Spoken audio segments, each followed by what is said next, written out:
Você entendeu errado.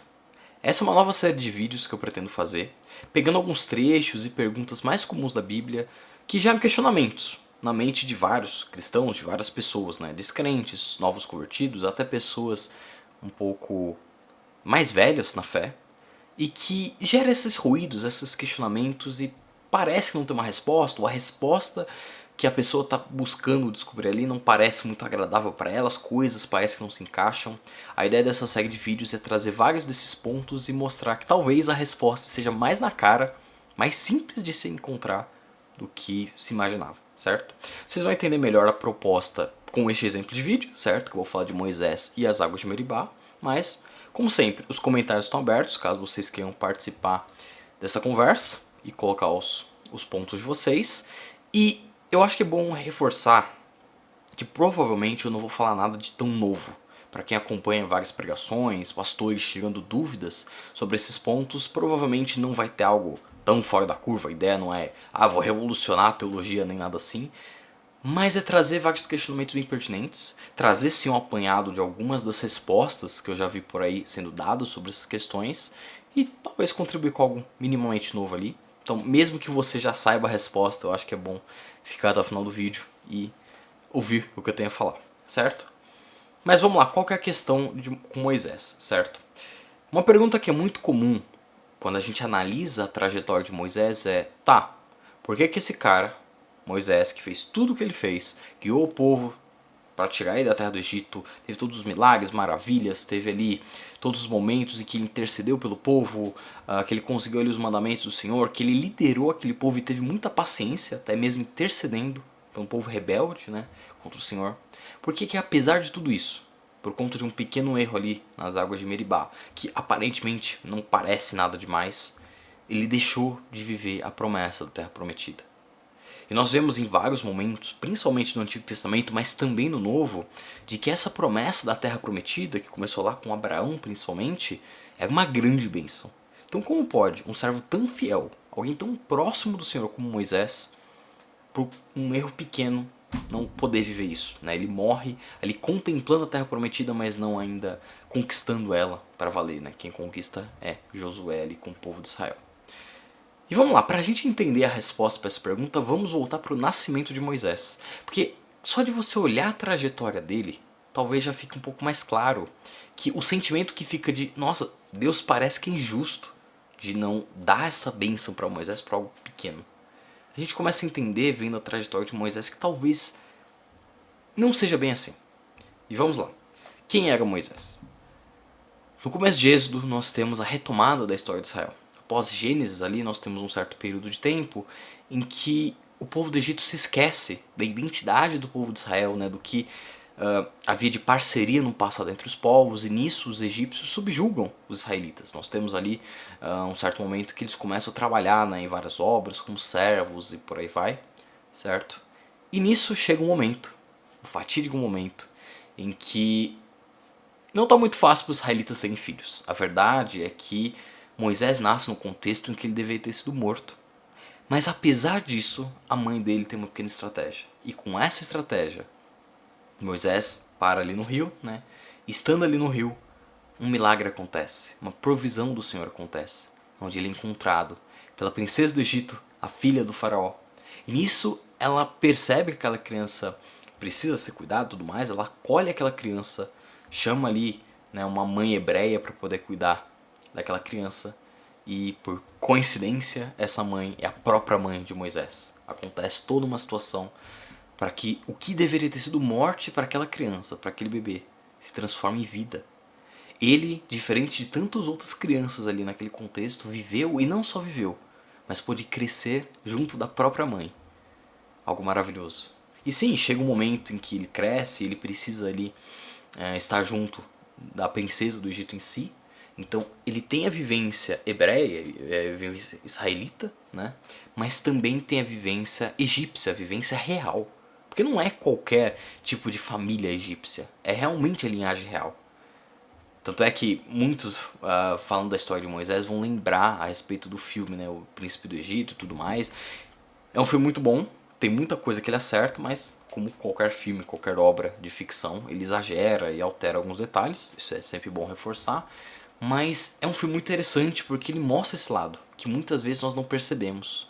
De que Moisés ele teve um contato muito grande com a família do faraó. Que ele foi basicamente criado por eles, né? Grande parte da vida. Tanto é que na sequência, olha o que acontece. Nós temos esse primeiro grande momento de um livramento do Senhor diante da morte, uma bênção. Além de ser livrado, ele pode ali crescer com a família e viver num contexto até de abundância.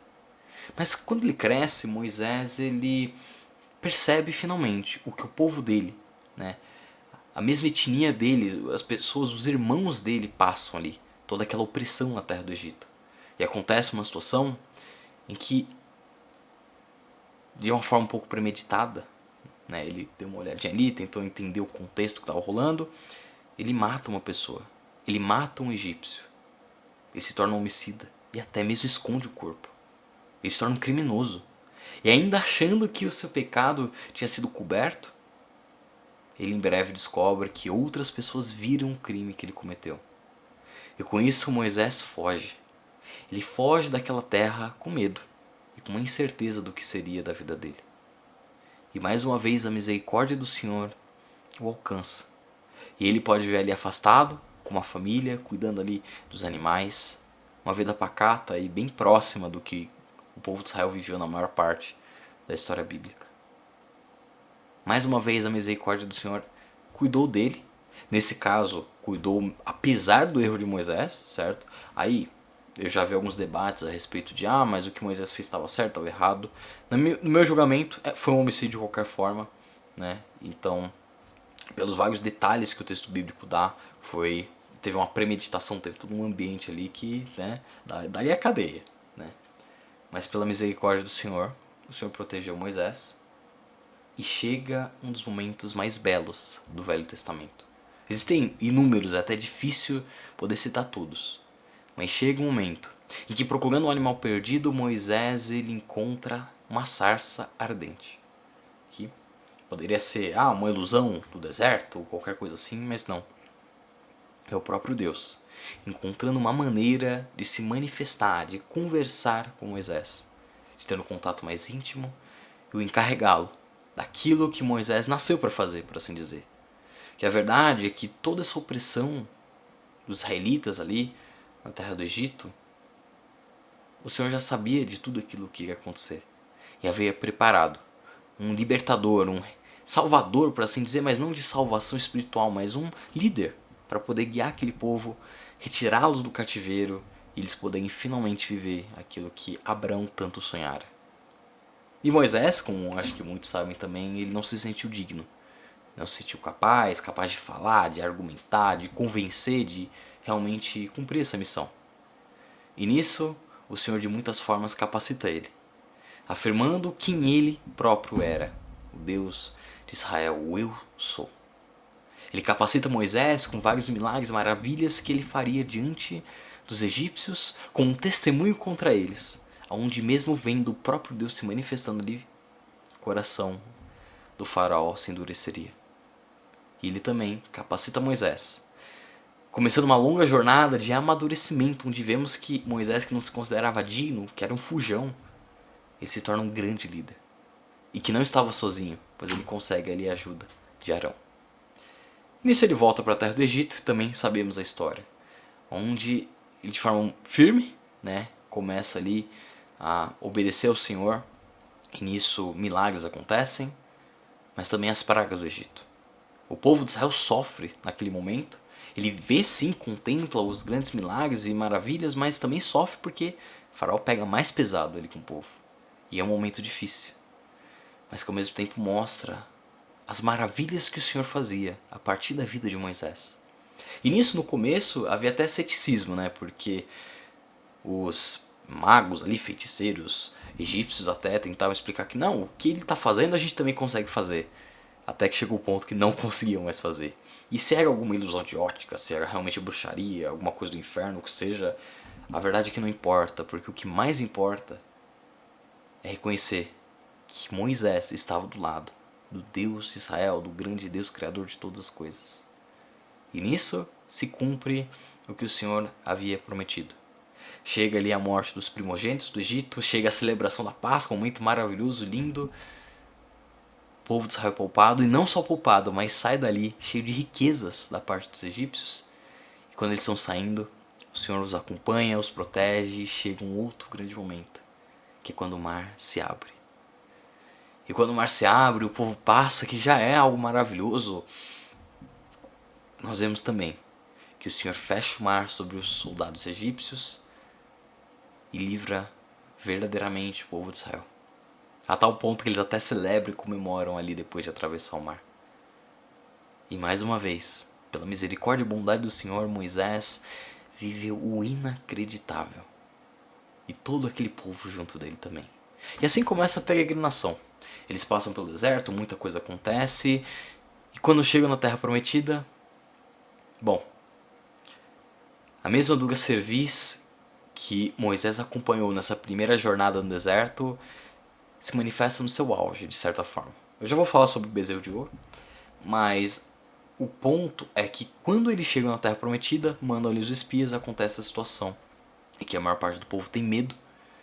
E nisso que eles têm medo, o Senhor ordena que, não, essa geração não dá. A próxima geração é que vai conquistar essa terra, vocês vão perambular pelo deserto, aí o povo teimoso, não. Se é assim, então agora a gente vai tentar invadir. Aí eles tentam invadir a Terra Prometida, perdem e, enfim, um rolo. Mas eu friso sobre a dura serviço porque em vários momentos da jornada Moisés teve que ser um líder firme. Porque o povo foi rebelde, reclamando que faltava água, que faltava alimento, fazendo o bezerro de ouro. Foi realmente um dos absurdos mais absurdos da Bíblia. Onde sim, amém, o Moisés ali estava desaparecido 40 dias, 40 noites. Mas ele não estava fazendo o que ele queria. Ele estava fazendo algo que era muito mais importante, algo que era vital para o povo de Israel. Ele estava ali na presença do Senhor e com isso vieram os 10 mandamentos, que foi um grande alicerce para todos os demais mandamentos e ordenanças para o povo de Israel. Moisés foi utilizado para escrever e definir todo o código de regras e basicamente grande parte, ou não toda a cultura dos israelitas. Que muitas vezes a gente esquece, mas esses mandamentos a gente não usa apenas para estudar o Velho Testamento, mas para estudar quem é o povo judeu, quem é o povo israelita, as várias tribos. Aquilo moldou a identidade de todo o povo. Os mandamentos do Senhor, na chamada Lei de Moisés, eles dizem respeito a tantos aspectos sobre liberdade, sobre direitos iguais, sobre o que fazer em caso de doenças, sobre os cuidados do templo, sobre tantas coisas, no caso do tabernáculo, que depois veio a se tornar o templo, tantas coisas que Moisés foi usado como uma ferramenta para definir a identidade de um povo e definir vários aspectos que foram transformados na nova aliança com Cristo Jesus. E enquanto isso, o povo ali fez o bezerro de ouro e foi um caos, e até Arão também se corrompeu por isso. Mas tivemos vários outros momentos do povo desobedecendo ao Senhor. E Moisés, como um bom líder, sendo moldado e forjado ali, ele não desistiu. Ele clamou ao Senhor, buscava a resposta do Senhor. Existiam várias situações, situações em que outros líderes tiveram que ser levantados para ajudar Moisés, porque ele sozinho não dava conta de todo aquele povo. Teve as contagens, teve tanta coisa. E nisso tudo Moisés foi fiel. Nisso tudo ele foi um exemplo, até quando havia possibilidade de, Moisés, vamos esquecer esse povo aí, eu vou fazer uma nova descendência a partir de você, mas esse povo não dá, que é tudo rebelde. Moisés intercedeu pelo povo. Isso sim que é um exemplo de líder. Até que chega aos águas de Meribá, e aqui eu preciso ler. Nossa, Marcos, mas você tá falando um monte de coisa, para responder uma perguntinha, vocês vão entender. E talvez alguns já tenham entendido o ponto que eu quero chegar. Vamos ler aqui números 20, certo? Eu vou ler na NVI, certo? E a partir do versículo...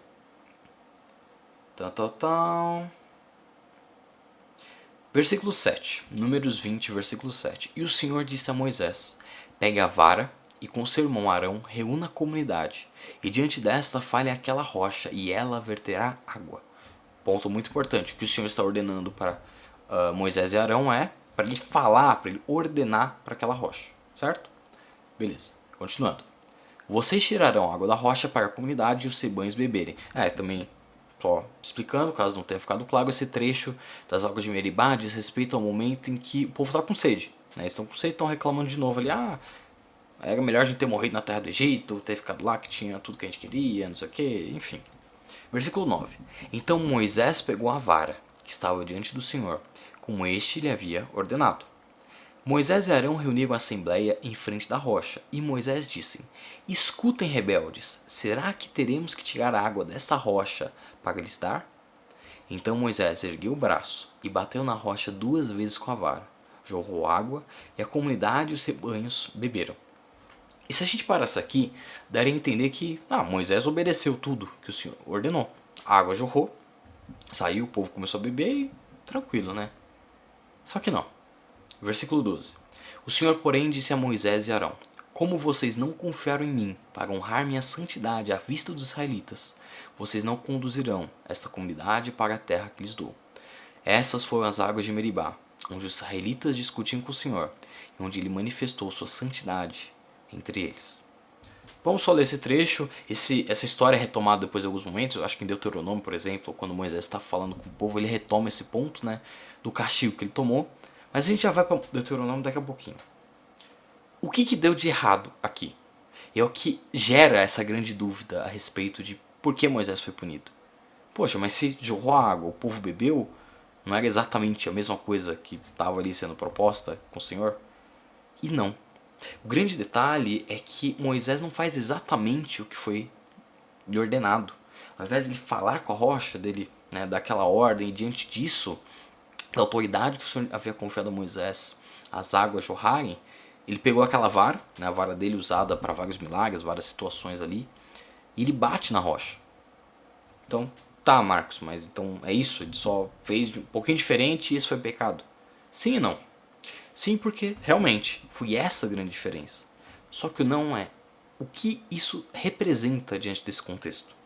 Primeiro, representa que diante daquilo, quem aparentemente havia feito, né, a rocha jorrar água não havia sido o próprio Deus, mas Moisés, por assim dizer. Né? Ele pegou o cajado, bateu ali e a água jorrou. Então, aparentemente, era como estava sendo passada uma imagem de que quem estava provendo aquela água não era o próprio Deus, mas Moisés. E ainda que talvez não diretamente para as pessoas ali, né, mas tanto espiritualmente quanto criava um precedente. Um precedente para que isso pudesse tornar uma idolatria ou pudesse inflamar a rebeldia do povo israelita. Você está exagerando, Marcos. Não estou. Quando a gente lê, por exemplo, lá em 2 Reis, se bem me lembro, tem um trecho que diz respeito à serpente de bronze, onde a serpente de bronze de Moisés, ela é utilizada como objeto de culto. O povo conservou aquela serpente aqui desde, né, do comecinho do Antigo Testamento, para depois, quando o povo estava inflamado de idolatria, eles adorarem aquela serpente. Olha como o que parecia um pequeno detalhe não foi um pequeno detalhe. Existe até uma discussão a respeito ali do sepultamento de Moisés, tudo mais, que é trazida mais à tona mais pra frente da Bíblia, mas isso eu acho que já é um assunto para outro momento, tá? Acho que dá pra fazer um vídeo só sobre isso. Mas pode parecer pequeno, mas a verdade é que naquela situação, diante de todas as vezes que nós podemos acompanhar o povo sendo rebelde,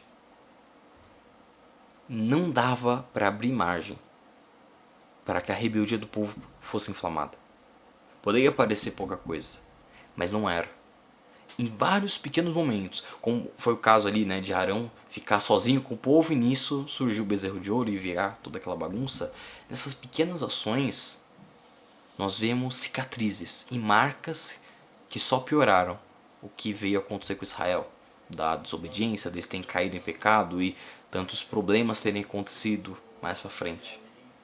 Então pode parecer algo que pra gente é pequeno, mas há uma grande significância e importância. E a gente não pode dizer que não tem exemplos, porque tem precedente. Aqui, enquanto Moisés estava acompanhando o povo, como também depois, como eu citei, no caso da serpente de bronze, por exemplo. Tá? Mas eu digo ainda mais. Eu digo ainda mais porque Moisés, de todos os possíveis líderes que poderiam haver para o povo de Israel, ele tinha tamanha intimidade com o Senhor de que ele sabia que aquilo estava errado. Porque nós vemos um Moisés que a face resplandecia, que ele subiu e ficou no monte ali 40 dias, 40 noites, se não me engano 2 vezes, foi a primeira vez ali com as 2 tábuas, e depois quando ele quebrou de raiva, né, ele foi lá de novo. Moisés era um homem que tinha tamanha conexão com o Senhor, que o povo de Israel tinha medo de se aproximar do Senhor. Eles pediam para Moisés ser esse intercessor. Eles tinham medo, eles tinham temor. E nisso, mais ainda, Moisés tinha ali uma intimidade profunda com Deus. O mesmo Moisés que tinha medo, o mesmo Moisés que se escondeu como homicida, era um amigo de Deus. De uma forma espetacular. E sem contar tudo que eu falei a respeito dos mandamentos, né, das leis que o Senhor falou por meio de Moisés e tudo que gerou a estrutura do povo israelita que perdurou durante séculos e séculos. E gerou, claro, a identidade do povo judeu. Então, de todas as pessoas, e nesse ponto da história, Moisés não poderia ter errado. Ele tinha conhecimento e intimidade para poder ter feito da maneira certa. Ele em diversos outros momentos obedeceu o Senhor da maneira correta, ali com milagres, maravilhas e tudo mais. Só que neste momento ele errou. E tem mais um agravante.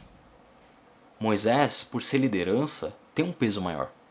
E isso não é exagero. A verdade é que se formos analisar o Velho Testamento, é difícil achar um livro da Bíblia que não fale do quanto uma autoridade, seja política, seja espiritual, o pecado dela interfere na vida de outras pessoas. É muito difícil encontrarmos um livro que não fala sobre isso na Bíblia. Porque, vamos lá, em Gênesis temos Adão e Eva e toda a consequência que isso causou, né? Ah, mas eles não eram reis, não eram sacerdotes. Então, não exatamente, mas a bênção que estava sobre eles de governar a terra e o que estava para acontecer com seus descendentes, né, o pecado deles afetou tudo. Né? Toda a criação pôde ser contaminada com o pecado a partir daquele ato, né, do pecado original. E nisso acontecem várias outras situações, porque nós temos vários reis, vários líderes, várias referências que pecaram diante do Senhor. Nós temos ali, durante o dilúvio, uma situação onde basicamente todo mundo estava coberto de pecado, menos Noé e sua família. Nós temos a Torre de Babel, onde vários líderes, várias pessoas usaram seus recursos para tentar alcançar o Senhor, desobedecendo ele e, enfim, as várias línguas aí humanas. Nós vemos no livro de Juízes diversas vezes em que o povo de Israel se desviou feio.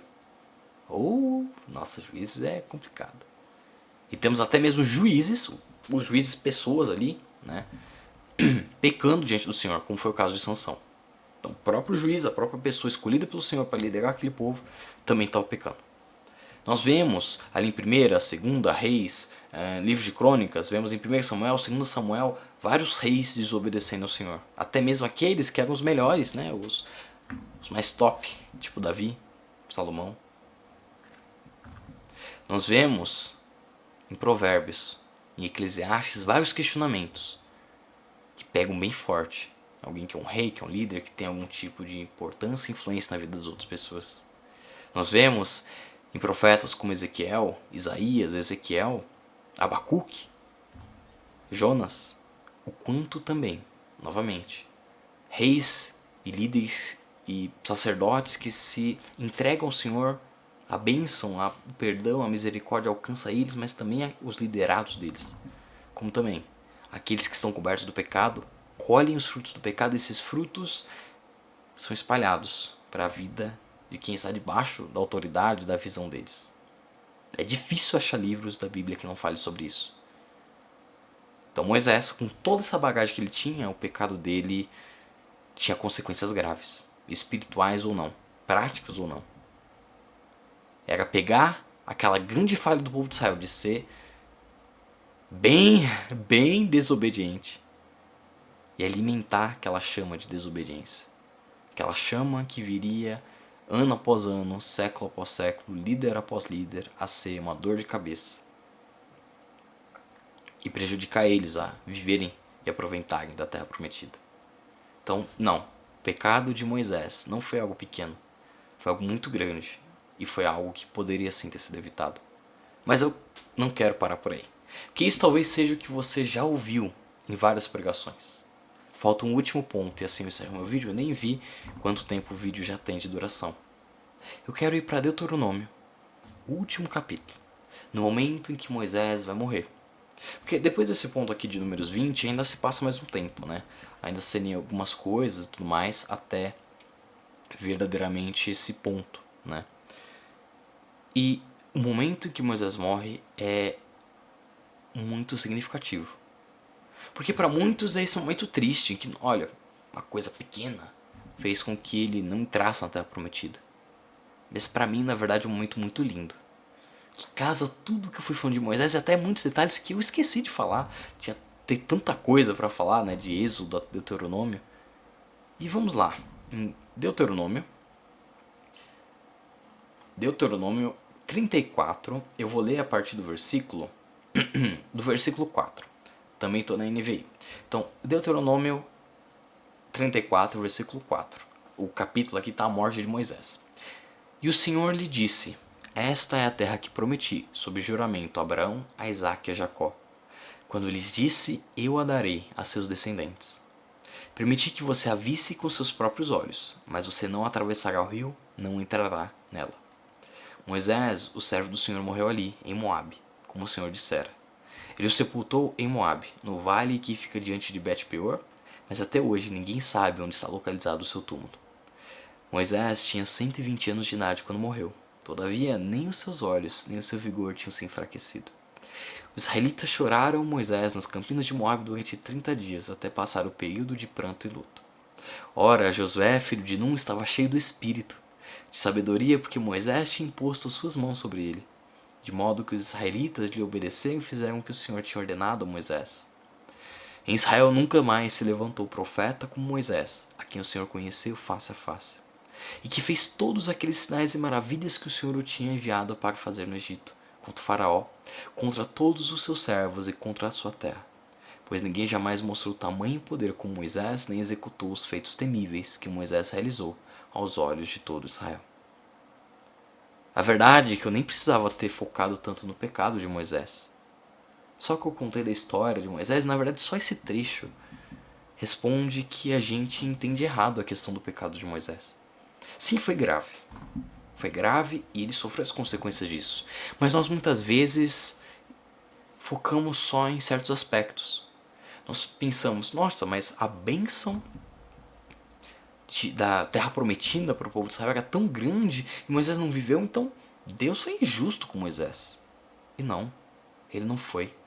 Nós vemos Moisés como um coitado ao invés de realmente enxergar quem ele era diante do Senhor.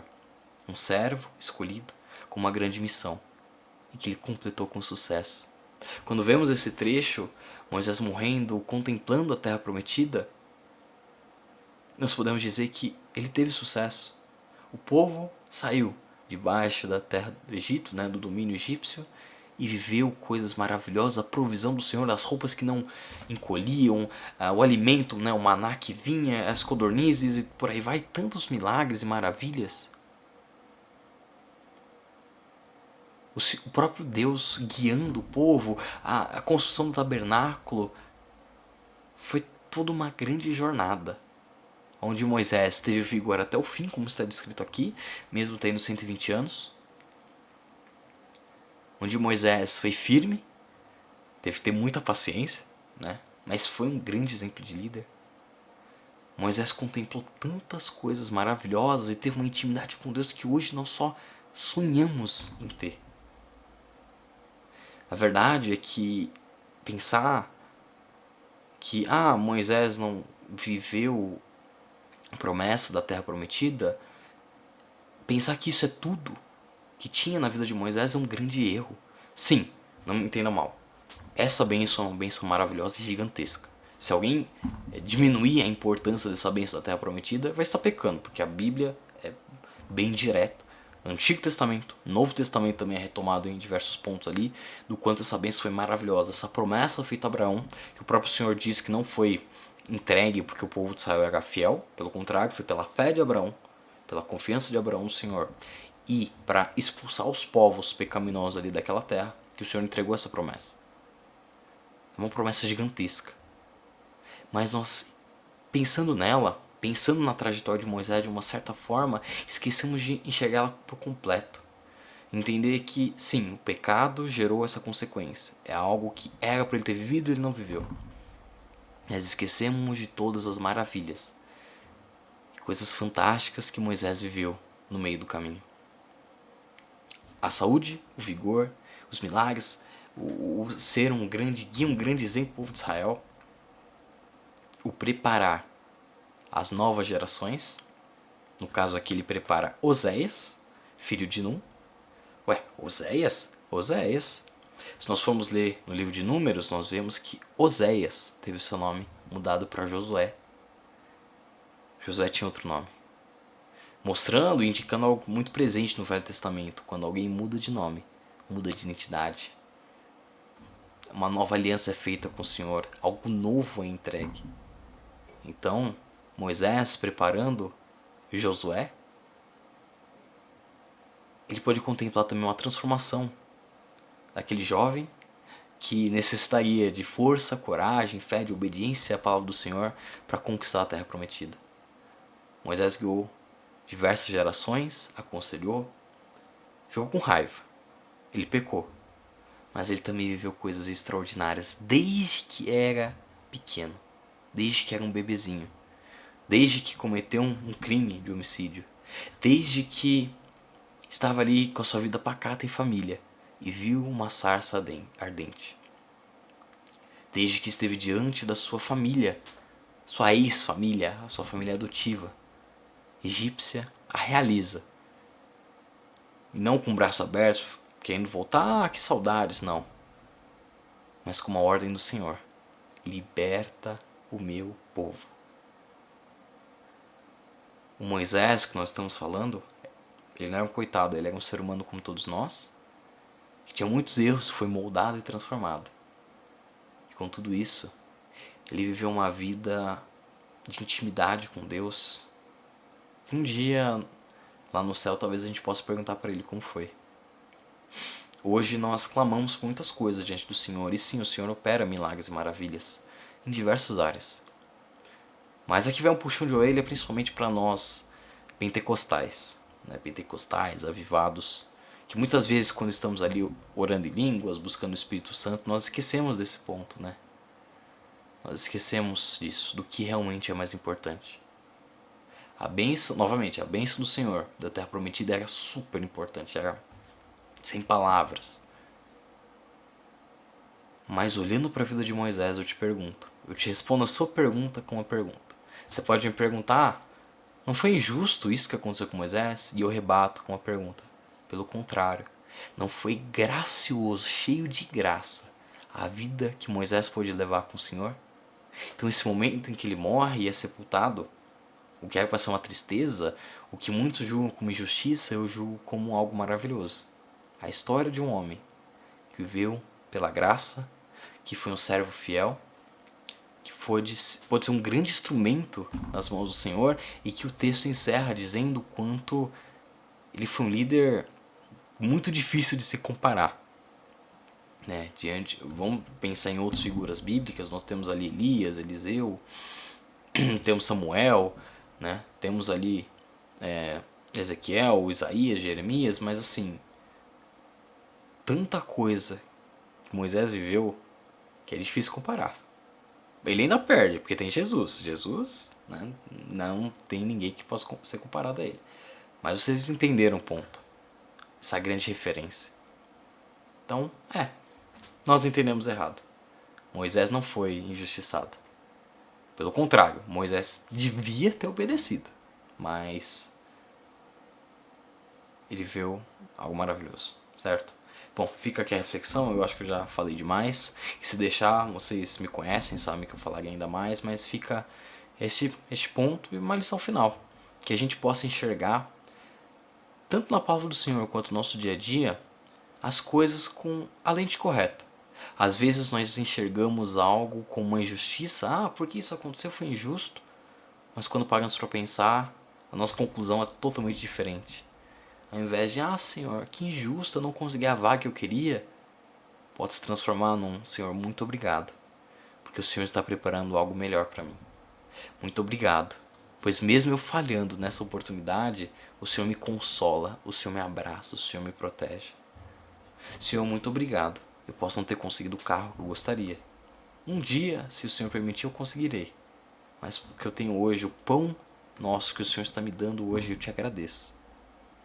Que a gente possa olhar pela ótica certa, entender as coisas de uma maneira diferente e continuar estudando a palavra do Senhor. Amém? Quiserem alguma outra sugestão de vídeo dessa série, né?